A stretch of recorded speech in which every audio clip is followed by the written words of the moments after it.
Kam xarajatli, ko'rinishi antiqa, lekin tayyorlanishi oson. Mana shunday shirinliklarni birga bugun tayyorlaymiz. Og'izga solasiz, chaynamasdan yutasiz. Shunaqa mazasi zo'r bo'ladi. Uning uchun bizga kerak bo'ladi xona haroratida yumshab turgan sariyog' yoki margarin, oddiy semichka yog'i, bitta tuxum, jo'xori kraxmali, shakar kukuni, razrixitelь solamiz. Hamma massani bittada aralashtirib olamiz. Chala tayyor bo'lgan xamirni ikkiga bo'lamiz, yarmiga kakao solamiz. Shunda ikkita xamir tayyor bo'ladi. Biri kakaoli, biri kakaosiz. Xamirlarni 20 daqiqa tindirib, alohida qilib zuvalachalarga bo'lib chiqamiz. Har bir zuvalachani videoda ko'rsatilgandek qilib uzunchoq shakl berib chiqamiz. Endi xamirlarni birin-ketin terib chiqsak ham bo'ladi. Birin-ketin xuddi videoda ko'rsatilgandek qilib xamirlarni taxlab chiqiladi.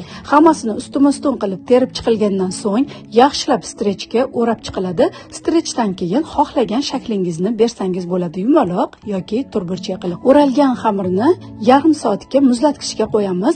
Kesishi oson bo'lishi uchun yaxshilab qotirib olishimiz kerak. So'ng xohlagan o'lchamingizda xamirni kesib chiqasiz. 180 gradusda 20-25 daqiqa pechenyelarni pishirib olamiz. Agar sizga retsept yoqqan bo'lsa, yurakchani bosib, yaqinlaringizga retseptni yuborib qo'ying. Agar ishtahongiz ochilgan bo'lsa, Robiyangiznikiga mehmonga keling.